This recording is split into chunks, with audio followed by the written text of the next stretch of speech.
सीतामढ़ी के समाजसेवी के रूप में जाने जाते हैं और रेनी सतपुर विधानसभा में बहुत लोकप्रिय हो रहे हैं। युवा हैं और पढ़े लिखे मतलब कि युवा हैं और राजनीति में क्यों आना चाह रहे हैं? राजनीति में आने का मुख्य उद्देश्य हमारा ये रहा है कि जो आजकल के जो राजनेता है उनका जो व्यवहारिक रूप से जो समाज सेवा होना चाहिए वो न होकर केवल मेवा खाने के चक्कर में ही रहते हैं। कभी भी राजनीति का मतलब होता है लीडरशिप। कोई भी नेता में एक भी लीडरशिप नहीं है। वो सब अपने ठिका पे रख दिए हैं लोग को और पूरे विधानसभा को ठेकेदारी के रूप में चलाते हैं। सेवक के रूप में आज तक किसी ने नहीं चलाया। तो बहुत युवा पीढ़ी मतलब कि कोई राष्ट्रीय पार्टी में जाना चाहता है, कोई क्षेत्रीय पार्टी में जाना चाहता है, सदस्यता बनते हैं, कार्यकर्ता बनते हैं। तो आप किसी पार्टी में नहीं जुड़े हुए हैं और अलग से मतलब कि जो है रेणु सैदपुर में आप तैयारी कर रहे हैं। विधानसभा 2025 की सरगर्मी तेज हो जाएगी लोकसभा के चुनाव के बाद, तो इसमें चुनाव में क्यों आना चाह रहे हैं? कि किसी पार्टी से नहीं जुड़ने का कारण यह है कि हम डायरेक्ट जनता से ही जुड़ जाते हैं, क्योंकि जो मत का मालिक जनता होता है, पार्टी नहीं होता है। ये कोई कंपनी नहीं है कि कोई हम ब्रांड लेके चल रहे हैं उसके तहत हम अपना एक्सेस बना लेंगे और टिकट प्राप्त कर लेंगे। हम क्यों ना जनता के बीच में रहें और जनता का ही वोट प्राप्त करें, उनका सेवा करके। अक्सर देखा जाता है कि एक तरफ एनडीए का मतलब कि गठबंधन होता है, एक तरफ महागठबंधन का होता है।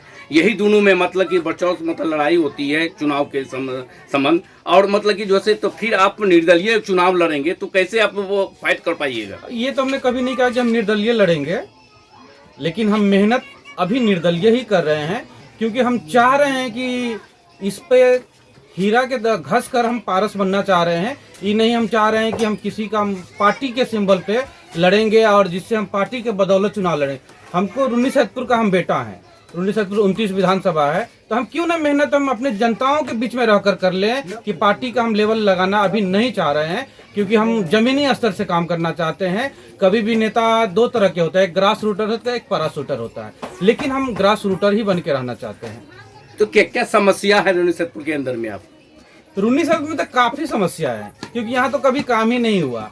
आप देख सकते हैं कि आज भी गरीबों के लिए कोई भी मीटिंग भी आप रखना चाह रहे हैं तो रुन्नी सैदपुर में 1 इंच जमीन नहीं है कि जहां पर सभ्य समाज बैठकर रुन्नी सैदपुर के विकास के लिए कुछ कार्य कर सके।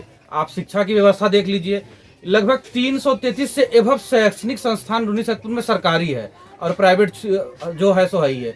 लेकिन उस 333 से में एक भी ऐसा विद्यालय आप बता दीजिए जिसमें पाठ्यक्रम पूर्ण रूप से खत्म किया जाता हो। वो केवल बच्चा पिकनिक के तौर पर स्कूल जाता है और आता है। शिक्षा की व्यवस्था वही हाल है।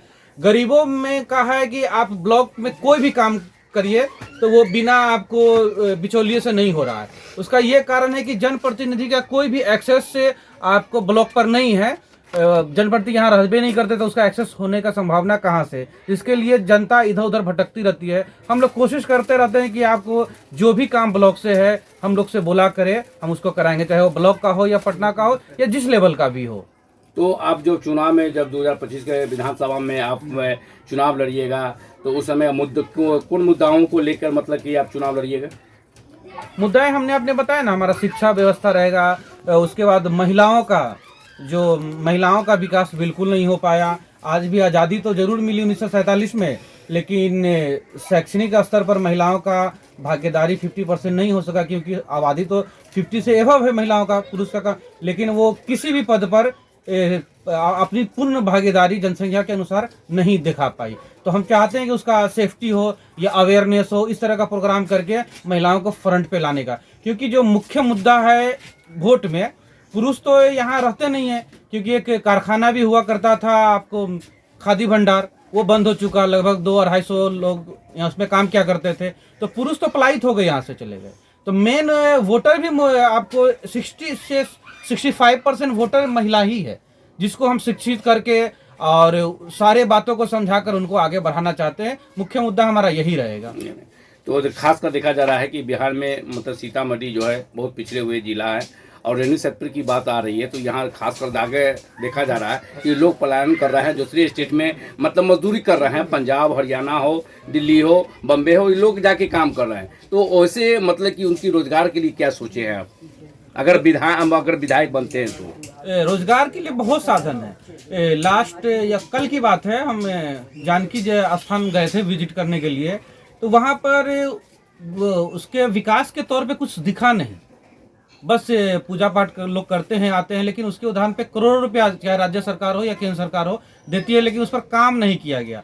वही रून्नी सैदपुर की बात कर रहे हैं तो काफ़ी उद्यम लघु उद्योग लगाया सकता है, उद्यमी को बनाया जा सकता है और उसको जॉब देंगे और वो 10 को और भी जॉब देंगे। इस तरह का व्यवस्था सरकार ने, ऐसा नहीं कि नहीं किया जरूर है, लेकिन वो ग्राउंड पे परफॉर्म नहीं कर सका। कोई भी योजना ग्राउंड पे परफॉर्म नहीं कर सका, जिसके तहत हम चाहते हैं कि सरकार की सारी योजना ग्राउंड पे परफॉर्म करेंगे और पलायन रुकेंगे।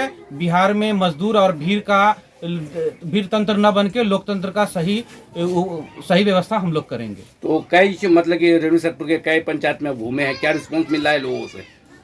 लोगों से जो युवा वर्ग है, महिला वर्ग हमारे पूरे साथ है। जो मैच्योर वर्ग है उनको हम समझाने की कोशिश कर रहे हैं कि आप लोग भी समझिए, वक्त बदल चुका है, आप युवा के साथ आइए, युवा का हाथ मजबूत कीजिए और आगे बढ़ाइए। परिचय बताएं। मेरा नाम इंजीनियर कमर अफजल है, मैं सोशल वर्कर हूं और समाज के लिए हमेशा जीता मरता हूं 24 घंटा।